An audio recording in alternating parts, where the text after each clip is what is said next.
오늘 우리가 함께 하실 말씀은 우리 요한복음 7장 25절로부터 39절까지 말씀입니다. 한 절씩 교독하도록 하겠습니다. 제가 먼저 25절 말씀 읽겠습니다. 예루살렘 사람 중에서 혹이 말하되 이는 저희가 죽이고자 하는 그 사람이 아니냐. 보라, 드러나게 말하되 저희가 아무 말도 아니하는도다. 당국자들은 이 사람을 참으로 그리스도인 줄 알았는가. 그러나 우리는 이 사람이 어디서 왔는지 아노라. 그리스도께서 오실 때에는 어디서 오시는지 아는 자가 없으리라 하는지라. 예수께서 성전에서 가르치시며 외쳐 가라사대 너희가 나를 알고 내가 어디서 온 것도 알거니와 내가 스스로 온 것이 아니로라. 나를 보내신 이는 참이시니 너희는 그를 알지 못하나 나는 아노니 이는 내가 그에게서 났고 그가 나를 보내셨음이니라 하신대. 저희가 예수를 잡고자 하나 손을 대는 자가 없으니 이는 그의 때가 아직 이르지 아니하였음이로라. 무리 중에 많은 사람이 예수를 믿고 말하되 그리스도께서 오실지라도 그 행하실 표적이 이 사람의 행한 것보다 더 많으랴 하니 예수께 대하여 무리에 수군거리는 것이 바리새인들에게 들린지라. 세상들과 바리새인들이 그를 잡으려고 하속들을 보내니 예수께서 이르시되 내가 너희와 함께 조금 더 있다가 나를 보내신 이에게로 돌아가겠노라. 너희가 나를 찾아도 만나지 못할 터이요 나 있는 곳에 오지도 못하리라 하신대. 이에 유대인들이 서로 묻되 이 사람이 어디로 가기에 우리가 저를 만나지 못하리요. 헬라인 중에 흩어져 사는 자들에게로 가서 헬라인을 가르칠 터인가. 나를 찾아도 만나지 못할 터이요 나 있는 곳에 오지도 못하리라 한 이 말이 무슨 말이냐 하니라. 명절 끝날 곧 큰 날에 예수께서 서서 외쳐 가라사대 누구든지 목마르거든 내게로 와서 마시라. 나를 믿는 자는 성경의 이름과 같이 그 배에서 생수의 강이 흘러나리라 하시니 함께 봉독하시겠습니다. 이는 그를 믿는 자의 받을 성령을 가리켜 말씀하신 것이라. 예수께서 아직 영광을 받지 못하신 고로 성령이 아직 저희에게 계시지 아니하시더라. 아멘. 우리가 계속해서 요한복음 7장의 말씀을 우리 함께 나누고 있습니다. 여러 번 말씀드렸지만 요한복음 7장은 초막절이라고 하는 유대인의 명절을 배경으로 하고 있습니다.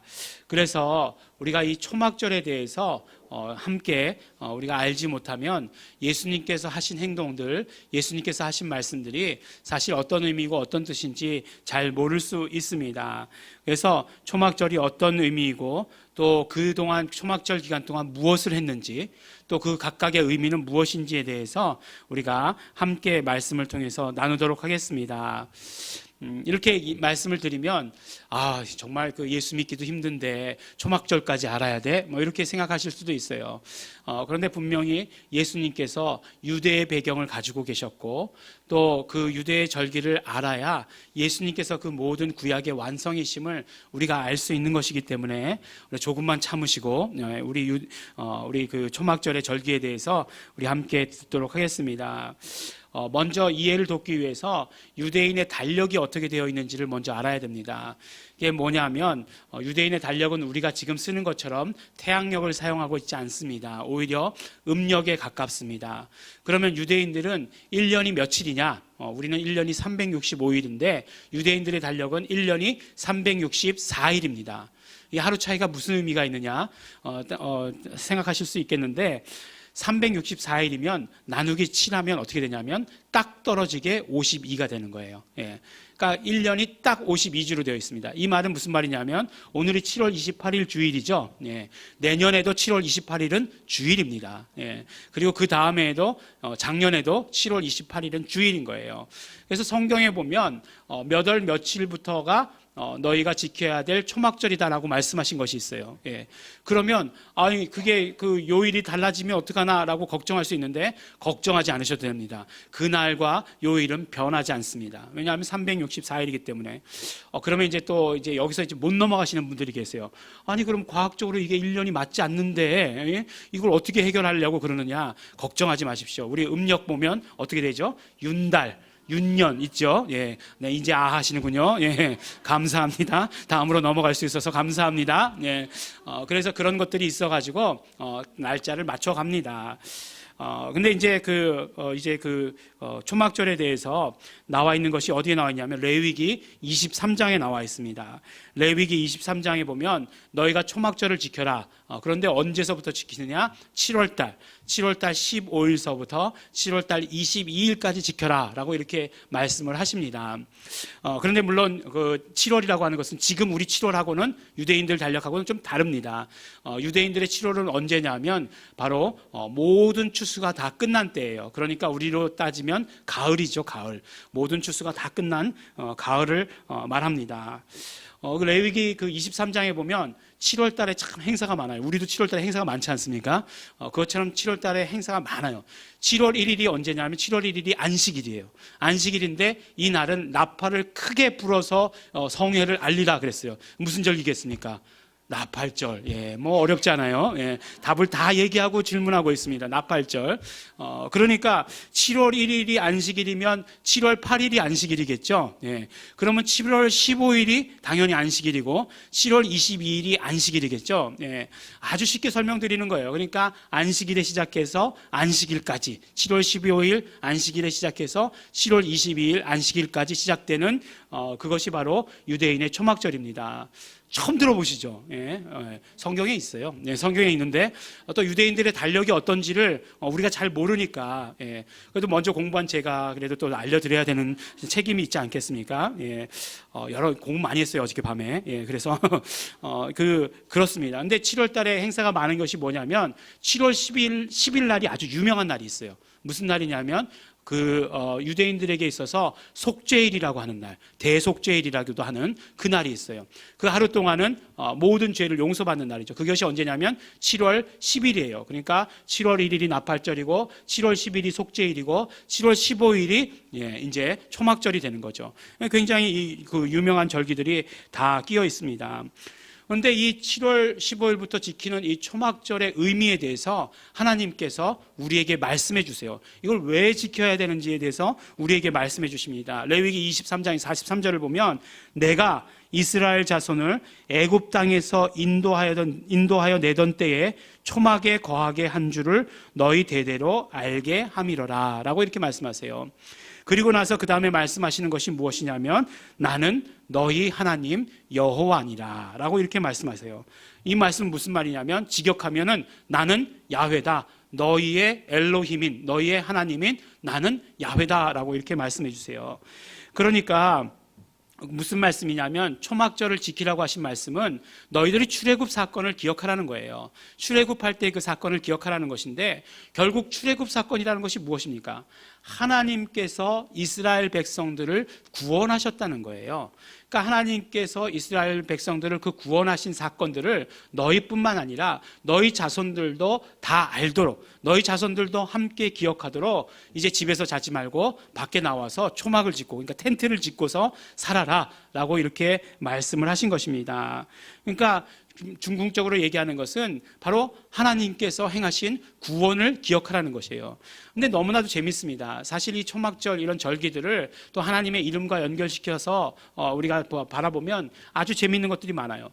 그 기억하라고 말씀하시면서 하시는 말씀이 뭐냐면 나는 야훼다 이렇게 말씀하세요. 이것은 무슨 말씀이냐면 바로 모세에게 하나님께서 하나님의 이름을 가르쳐 주셨을 때 하셨던 말씀과 똑같은 말씀입니다. 나는 야훼다, 너희의 하나님이다, 너희들의 하나님이다 라고 이렇게 말씀하세요.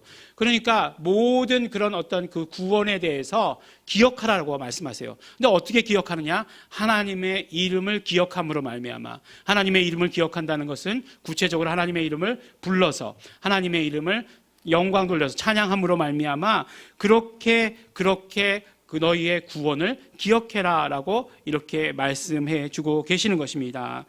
그래서 사실 초막절이라고 하는 것은 말씀드린 대로 가을이에요. 모든 추수가 다 끝난 것입니다. 그리고 나서 또 하나님께서 구원이라고 하는, 그 핵심이 구원이잖아요. 그러니까 하나님께서 구원하셨다라고 하는 것이니까 정말 구원과 추수와 이런 모든 것들이 함께 어우러진 기쁨이에요. 기쁨이 그 주제가 되는 것입니다. 그래서 정말 밖에 나와서 텐트를 짓고 살면서 이웃 텐트에 가가지고 기쁨을 나누고 즐거워하고 하는 그런 일들이 있다는 것이에요. 근데 이제 보면 초막절에 대해서 아주 율법적으로 아주 어떻게 초막까지 지어야 된다는 그런 말씀도 있습니다. 기둥은 아무거나 세워도 되는데 위에 천장은 우리가 생각할 때 텐트는 천막이잖아요. 예. 천막으로는 절대로 안 돼요. 천막으로 씌우는 것이 아니라 꼭 나뭇잎으로 덮어야 된다는 거예요. 나뭇잎으로 덮을 때도 촘촘하게 해가지고 덮으면 안 되고 하늘에 별이 보일 정도로 듬성듬성 이렇게 해야 된다는 거예요. 초막절 때 비 오면 절대로 안 되겠구나라는 생각이 들기도 합니다. 그래서 어쨌든 간에 그런 규정들이 있어요. 근데 이 초막절을 지키면서 매일매일 하는 일이 있습니다. 그러니까 어떤 일을 하냐면 이제 제사장을 세 파트로 나눠요. 세 파트로 나눠가지고 A 파트, B 파트, C 파트 이렇게 제사장들을 나눕니다. 근데 이제 이 초막절 날 뭘 해야 되냐면 레위기의 말씀 가운데 번제를 드리라고 했으니까 제사를 지내는 파트가 있어야 돼요. 그래서 번제물을 드리는 그 파트가 있습니다. 보면 레위기의 말씀처럼 번제와 소제와 희생과 전제를 드려라 이렇게 말씀했으니까 그거를 담당하는 파트가 있습니다. 그리고 또 한 파트가 있어요. B 파트는 뭘 하느냐 하면 두 번째 제사장 그룹은 이제 금 항아리를 가져다가 실로암 못에 가가지고 물을 떠다가 제단에 붓는 일을 하는 것입니다. 그 초막절을 어떤 사람들은 물의 축제다라고 이렇게 이야기를 해요. 이런 것 때문에 그런 것 같습니다. 사실 물을 떠다가 깃는 것은 보면은 레위기에는 나오지 않는 것이에요. 그렇지만 초막절을 언제서부터 그들이 그렇게 지켰는지 하여간 제사장들이 실로암 못에 가서 그 물을 떠다가 제단에다 갖다가 붓는 행위를 합니다. 그리고 세 번째 제사장 그룹들이 있어요. 그 사람들은 어떤 일을 하냐면 종려나무 가지를 꺾어다가 그것을 흩날리면서 이제 성전까지 같이 행진을 해 가는 거예요. 그것이 굉장히 장관이었다고 합니다. 이 행진과 이런 행사들이. 지금 와서 생각해 보면 이게 무슨 장관이었을까. 예. 심지어는 어떻게 얘기하냐면 물을 붓는 이 즐거운 의식을 지켜보지 않는 사람은 그의 삶에서 전혀 즐거움을 찾아볼 수 없다라고 이렇게까지 얘기한다는 거예요. 랍비가. 그럼 무슨 말이냐면 이만큼 즐거운 의식이 이만큼 즐거운 일들이 이 땅의 삶 가운데서 볼 수 없는 것이다 이렇게 말하고 있다는 거예요. 정말 이해할 수 없죠. 물 갖다 붓고서 종려나무 가지 흔드는데 그것이 뭐가 그렇게 장관일까? 예? 지금처럼 폭죽 정도는 쏴주고 그래야 그래도 뭔가 볼만하다. 예. 그 언제죠? 그 롯데 제2월드 그 높은 그거 생겼지 않습니까? 거기서 폭죽놀이 할 때 저도 나가서 봤거든요. 양재천에 가가지고 보니까 보이더라고요. 그래가지고 양재천 다리 위에서 여기서 보는 사람 있겠어 했더니 구름대와 같은 사람들이 나와가지고 이러다 이 다리 무너지는 거 아니야?라고 생각이 들 정도로 그렇게 많은 사람들이 처음에 개장할 때 폭죽 터뜨리는 거 보더라고요. 그 정도는 돼야 볼만하다 할 텐데 이건 그냥 그런 것을 가지고 굉장히 어쨌든 즐거운 의식이었다라고 이렇게 얘기하고 있습니다.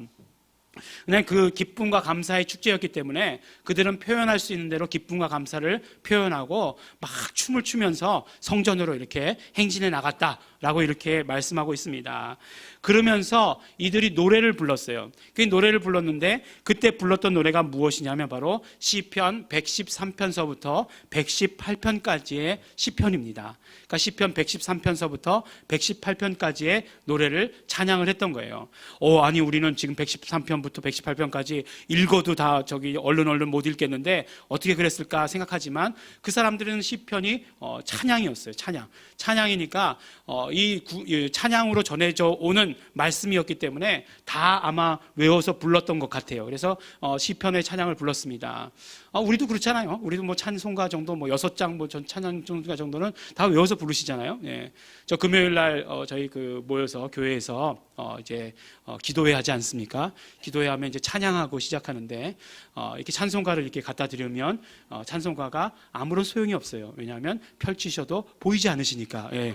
아무런 소용이 없습니다. 그러나 찬양을 시작하면 다 찬양을 하세요. 예.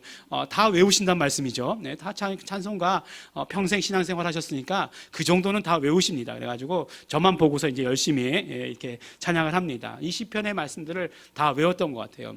113편서부터 118편까지 시편은 아주 재미있는 시편이에요. 우리 그 시편 중에서 제일 짧은 시편이 어딘지 아십니까? 예. 모르시죠? 예. 그러니까 설교자가 있는 거예요. 117편이요. 117편의 그 시편이 제일 짧습니다. 여러분들 집에 가서 혹시 찾아보세요. 제일 긴 시편이 어딘지 아십니까? 네. 119편이에요. 예. 8편일 것 같았죠? 예. 119편이 제일 길어요. 그리고 118편은 제일 짧은 찬송가와 제일 긴 찬송가 사이에 있습니다. 왜 이것을 말씀드리느냐? 그냥 지식 자랑이에요. 그냥 뭐 아무런 의미 없습니다. 근데 그 113편서부터 이제 118편까지의 그 시편을 보면 어떤 가사로 되어 있는가를 우리가 살펴보아야 돼요. 우리가 얼른 생각하기를 초막절의 의미는 구원을 기억하는 거니까 그런 것이 기록되어 있을 것이다 라고 이렇게 생각하시잖아요. 예, 맞아요. 113편을 보면 이렇게 시작합니다. 할렐루야, 여호와의 종들아 찬양하라. 여호와의 이름을 찬양하라. 이제부터 영원까지 여호와의 이름을 찬송할지어라. 해 돋는 데부터 해 지는 데까지 여호와의 이름이 찬양을 받으시로다. 예, 어제 많이 듣던 이거 우리 굉장히 친숙한 찬양. 해 뜨는 데부터 해 지는 데까지 주 이름 찬양 받으리. 예, 그 시편이잖아요. 그 시편으로 시작을 해요. 근데 그 절정에 이르는 시편 118편을 보면 뭐라고 말씀하고 있냐면 118편 6절에 여호와는 내 편이시라 내게 두려움이 없나니 사람이 내게 어찌할꼬. 아까 말씀드렸듯이 구원에 대한 이야기예요. 그러면서 118편 10절에서 12절까지의 말씀을 보면 열방이 나를 애워쌌으니 내가 여호와의 이름으로 저희를 끊으리로다. 저희가 나를 애워쌌으니 내가 여호와의 이름으로 저희를 끊으리로다. 저희가 별과 같이 나를 애워쌌으니 가시덤불의 불같이 소멸되었나니 내가 여호와의 이름으로 저희를 끊으리로다 라고 이렇게 말씀하고 있는 것이에요. 그러니까 이 시편의 내용들을 보면 무엇을 말하고 있다고요? 하나님께서, 여호와 하나님께서 구원하신 그 구원에 대해서 말하고 있고, 바로 그 구원의 하나님이 어떻게 우리를 구원하셨는가? 하나님의 이름으로 우리를 구원하셨다라고 하신 것을 노래하고 있는 것, 그것을 보게 되는 것이에요. 그러니까 정말 우리가 하나님의 이름의 관점에서 보자면 이들이 7일간 정말 기뻐하고 감사하고 한 행동들이 뭐냐? 하나님의 이름에 찬양을 드리며 하나님의 이름을 높여드리며 영광 돌리는 그것을 가지고서 감사하고 그것을 가지고 기뻐하고 했다는 것을 보게 되는 것입니다. 이것이 이제 초막절이에요. 이제 초막절이 어떻게 지켜지는지 여러분들이 눈에 이렇게 선하게 보이시죠? 예. 안 보이시면 오늘 저녁부터 또 이게 또 유튜브에 올라가잖아요. 그러니까 여러분들께서 클릭을 하셔가지고 또 보시고 하시면 됩니다. 요새 보니까 유튜브 가지고 이렇게 방송해가지고 돈 버는 사람들도 있던데 저는 돈 벌지는 못합니다. 예, 그 정도 조회수 가지고는 돈 벌지 못한대요. 예, 그러니까 그런 거 아니고요. 여러분들의 어쨌든지 간에 편의를 위해서 하는 거니까 또 보시고 하셔도 되겠습니다. 근데 오늘 이제 말씀으로 돌아오겠어요. 오늘 말씀으로 돌아오니까 예수님께서 이제 말씀을 하시잖아요. 예수님께서 말씀하시기 전에 그날이 언젠가 하면 바로 명절 끝날이라는 거예요. 명절 끝날 언제죠? 7월 22일. 예. 이제 날짜까지 얘기할 수 있어요. 예. 예수님께서 이 말씀을 하신 것이 7월 22일이다. 이렇게 얘기해 보세요. 깜짝 놀랄 거예요. 예. 어떻게 하느냐? 예. 우리 담임 목사님께서 알려주셨다. 이렇게 얘기하지 마시고 그냥 조용히 얘기하시기 바랍니다. 명절 끝날. 근데 뭐라고 말하냐면 곧 큰날 이렇게 얘기해요. 곧 큰날. 왜 큰날이라고 얘기할까요? 무슨 행사가 더 많아서 큰날이라고 얘기했을까요? 갑자기 이제 궁금하게 되죠. 왜 이 날을 큰날이라고 얘기했냐면 이 날을 유대인들이 뭐라고 얘기했냐면 큰 구원의 날이라고 얘기했다는 거예요. 왜 큰 구원의 날이라고 얘기했냐면 유대인들은 유대인들에게 있어서 메시아는 초막절에 임하신다라고 하는 그런 어떤 신앙이 있었다는 것이에요. 그런 어떤 기대가 있었다는 것입니다. 사실 구약을 보면 초막절에 이루어진 그런 사건들이 굉장히 많이 있습니다. 우리 솔로몬이 성전을 짓고 봉헌식을 하잖아요. 그때가 언제냐면 그때가 바로 초막절이에요. 초막절에 봉헌식을 합니다. 그리고 그들이 메시아가 초막절에 임한다고 믿고 있었기 때문에 큰 구원의 날, 자신들의 어떤 모든 죄가 용서받는 그 날이다라고 이렇게 생각하고 마지막 날을 그렇게 불렀던 것이에요. 이때 예수님께서 물 깃는 행사를 하고 있던 사람들에게 그 사람들을 향해서 소리 높이셔서 외치십니다. 누구든지 목마르거든 내게로 와서 마시라. 나를 믿는 자는 성경의 이름과 같이 그 배에서 생수의 강이 흘러나리라. 아멘. 사실 이 말씀 한 가지로만 가지고도 오늘도 전하고 다음 주도 전하고 그 다음 주도 전하고 할 수 있는 말씀이 굉장히 많이 있습니다. 왜냐하면 생수의 강이라고 표현했을 때 요한계시록에서 생수의 강이라고 하는 표현이 너무너무나 많이 나오기 때문에 그래요. 요한계시록 7장에 봐도 생수의 강이란 말씀이 나오고 요한계시록 마지막 장에도 보면 생수의 강이라고 하는 표현을 요한계시록 가운데 사도 요한이 쓴 것으로 봐서 분명히 이 생수의 강이라고 하는 의미가 굉장히 크게 있다는 것이에요. 또 바울도 이야기할 때 정말 어떤 그 생수의 강에 대해서 예수 그리스도께서 육체를 깨뜨리심으로 말미암아 나온 것이다 라고 표현하고 있기 때문에 또 그 의미도 상당히 놀랍습니다. 또 그뿐만 아니죠. 오늘 말씀 그 다음에 보면 뭐라고 말씀하고 계십니까? 바로 생수의 강이라고 하는 것은 예수 믿는 사람이 받을 성령이시다라고 이렇게 말씀하고 있는 것이에요. 그렇기 때문에 그런 의미들이 굉장히 많아서 여러 가지 그런 의미들을 가지고 말씀을 함께 나누었으면 좋겠지만, 그러나 오늘은 이 요한복음 7장의 흐름에 따라서 요한복음 7장의 흐름에서 예수님께서 말씀하신 그 말씀의 의미가 무엇인지에 대해서 우리가 함께 나누려고 합니다. 사실 요한복음의 7장의 주제를 한마디로 말하라고 한다면 어떻게 말할 수 있냐면 바로 그리스도 논쟁이다라고 이렇게 말할 수 있어요. 그리스도 논쟁. 예수가 그리스도시냐 아니냐, 이것을 가지고 논쟁한 것이다라고 이렇게 이야기할 수 있습니다. 처음에 요한복음 7장을 보면 이제 예수님과 형제들에 대한 이야기가 나오지 않습니까? 형제들이 예수님을 향해서 아주 비난하는 듯이 조롱 섞인 그런 말들을 하잖아요. 스스로 나타나기를 구하면서 묻혀서 일하는 사람이 없다, 이렇게 말하는 것 아니겠어요? 혼자서 메시아시라면, 그리스도시라면 좀 드러내시라고요. 뭐 이렇게 아주 조롱 섞인 말로 그 논쟁을 시작하는 것을 보게 되는 것이에요.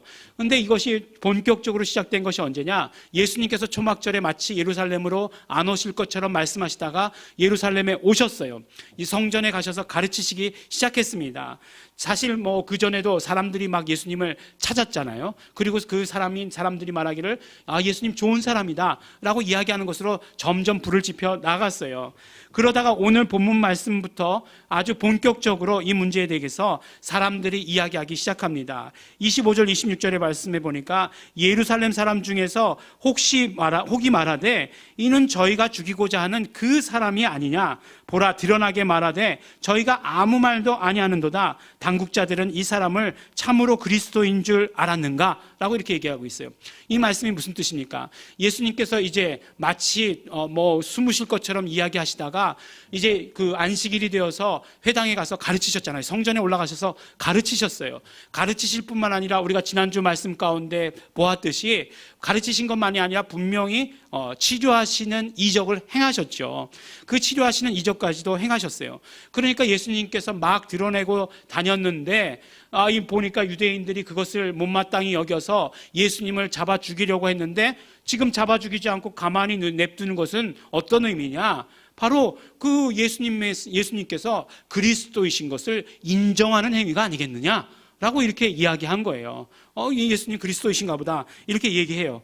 그러니까 그 다음에 어떤 사람이 이야기하기를 아니다. 그리스도시라면, 만일 그리스도시라면 그가 어디서로부터 오는지 우리가 알 길이 없다. 근데 우리는 알지 않느냐? 안다는 것은 무슨 말이에요? 예수님께서 분명히 갈릴리에서 오셨다는 건 우리 잘 알지 않느냐? 그 사람 목숨 걸 우리 잘 알지 않느냐? 그러니까 메시아는, 그리스도는 아닐 것이다 라고 이렇게 이야기해요. 그런데 그 이야기에 대해서 예수님께서 침묵하지 않으시고 성전에 서서 외쳐서 말씀을 하십니다. 뭐라고 말씀하십니까? 아주 적극적으로 말씀하시죠. 너희들은 내가 갈릴리에서 온 줄로 알고 있지만 나는 스스로 온 것이 아니다. 하나님께서 보내셔서 왔다. 너희는 하나님을 모르지만 나는 하나님을 안다. 왜냐하면 나는 하나님께로부터 왔고 그리고 하나님께서 나를 보내셨기 때문이다. 라고 이렇게 아주 적극적으로 대응을 하십니다.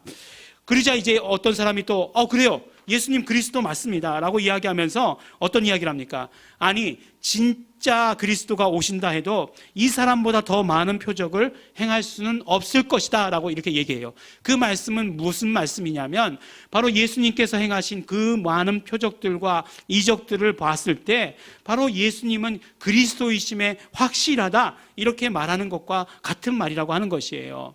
그러니까 이 사람 이적과 표적을 행한 것을 봐라. 그리스도가 아니시냐라고 이렇게 얘기해요. 그러니까 이제 이 말을 하니까 바리새인들이 적극적으로 예수님을 잡으려고 합니다. 더 이상 이래가지고는 안 되겠다라고 이렇게 잡으려 해요. 그렇지만 우리가 지지난주에 말씀드린 대로 예수님께서 영광을 받으실 때가 아직 이르지 아니했어요. 그러니까 예수님을 잡지 못합니다. 그리고 유대인들이 예수님을 잡으려고 보낸 사람들도 예수님께서 정말 너희가 나 있는 곳에 오지 못한다 그러니까 그 말이 무슨 말인지 몰라가지고 막 헤매다가 그냥 돌아온 거죠. 그냥 돌아온 것을 보게 됩니다. 그리고 나서 예수님께서 결정적으로 내가 그리스도다라고 말씀을 하시는 장면이 바로 이 장면이에요. 무슨 말씀입니까? 정말 명절 끝날 곧 큰 날에 예수께서 서서 크게 외쳐 소리쳐서 가라사대 누구든지 목마르거든 내게로 와서 마셔라 라고 이렇게 말씀을 하시는 것이에요. 이 말씀은 무슨 말씀이냐면 바로 내가 너희들이 기다리던 메시아다, 내가 너희들이 기다리던 그리스도다 라고 예수님께서 직접 말씀을 하신 것이에요. 직접 선포하신 것입니다. 이 말씀을 선포하시고 나서 이제 그 사람들의 다음에 사람들의 반응이 나와요. 어떤 사람들은 예수님 이렇게 말씀하시는 거 보니까 바로 그 선지자다 라고 이야기하기도 하고, 어떤 사람들은 예수님 바로 그리스도시다 라고 이렇게 말하기도 하고, 어떤 사람은 믿지 않기도 하고 하는 그런 사람들이 있습니다. 그러나 중요한 것은 무엇이냐면 지금까지는 이적과 표적으로 예수께서 그리스도이심을 나타내셨어요. 사람들의 증언을 통해서, 베드로의 입술을 통해서, 침례 요한의 증언을 통해서 예수가 그리스도이심을 나타내셨는데, 이제 지금부터는 예수께서 직접 예수님이 그리스도이심을 말씀하셨다라고 하는 것입니다. 예수님께서 직접 내가 그리스도다라고 말씀하셨다라고 한다면 그것은 좀 다른 의미가 아닐까요? 정말 간접적으로 우회적으로 선포하셨던 그런 것들에 대해서 이제 직접적으로 예수님께서 선포하고 계시다라고 한다는 것이에요. 초막절은 어떤 날이었습니까? 하나님의 구원을 기억하는 날이었어요. 그리고 그 구원과 더불어서 메시아가 오실 것을 기다리는 그런 절기였는데, 예수님께서 이 절기 가운데 스스로 선포하시는 것이에요. 크게 외쳐서 말씀하셨습니다. 누구든지 목마르거든 내게로 와서 마셔라. 너희들이 어떤 구원을 기다리고 있느냐? 너희들이 어떤 구원자를 기다리고 있느냐? 내가 바로 너희의 구원자이고 내가 바로 너희들을 죄로부터 구원할 그 메시아다, 그 그리스도다 라고 이렇게 선포하고 계시는 것입니다. 그러므로 그리스도를 기다리는 자들은 다 내게로 와라 이렇게 선포하시는 것이에요. 베드로의 고백을 통해서가 아니라, 침례 요한의 고백을 통해서가 아니라, 제자들의 고백을 통해서가 아니라, 이적과 표적과 같은 그런 방법을 통해서가 아니라 예수님께서 직접 말씀하고 계시는 것입니다. 나는 그리스도다 말씀하시는 것이에요. 마치 초막절을 지키시면서 뭐라고 말씀하십니까? 하나님께서 초막절을 지키라고 하실 때 마지막에 나는 야훼다, 너희의 하나님이다 라고 그렇게 말씀하셨던 그 말씀과 같이 예수님께서 이제 나는 그리스도다 라고 이렇게 말씀해 주시는 것이에요. 나는 메시아다, 나는 너희의 구원주다 라고 선포하고 계시는 것입니다. 그렇다면 예수님께로부터 직접 이 음성을 들은 우리는 어떻게 해야 되겠는가 하는 것이에요. 예수님께서 직접 외쳐 선포하시는 말씀을 들은 우리는 오늘 어떻게 해야 되겠는가 하는 것입니다. 바로 예수님께서 말씀하실 때 우리는 그렇습니다. 예수님, 내가 목마릅니다. 예수님, 정말 나는 영적으로 목마릅니다. 정말 나는 영적인 거지입니다. 그러므로 예수님, 당신은 그리스도이십니다. 예수님, 당신은 나의 구세주이십니다. 그렇게 고백하면서 예수님께 나아가야 한다는 것이에요. 내가 그 구원을 기억합니다. 내가 그 예수 그리스도의 십자가의 피 흘리심으로 말미암아 얻었던 그 죄사함을 나는 기억합니다. 나는 예수 그리스도의 피의 공로를 의지합니다. 예수님 당신은 그리스도이십니다. 예수님 당신은 나의 구원주이십니다. 예수님 당신은 나의 하나님이십니다. 라고 이렇게 고백하며 그렇게 예수님께 나아가야 한다는 것입니다. 성령을 선물로 주신다라고 하셨으니 성령님으로 나는 충만합니다. 그 고백을 하면서 예수님께 나아가야 한다는 것입니다. 예수님은 그리스도이십니다.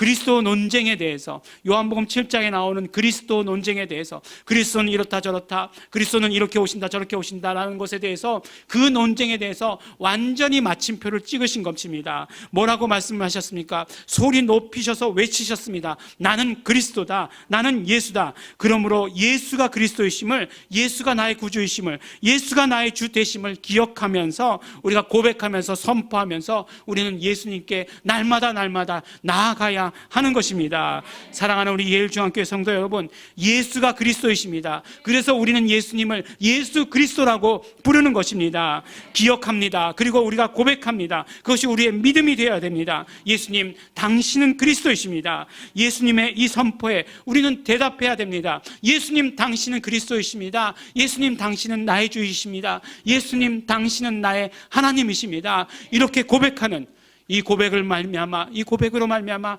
하나님의 축복이 충만한 우리 성도 여러분이 되시기를 예수 이름으로 축원합니다. 우리 함께 기도하겠습니다. 이 시간에 우리 기도하실 때 우리 감사하시면서 또 우리 결단하시면서 또 우리의 모든 부족함을 회개하시면서 기도하겠습니다.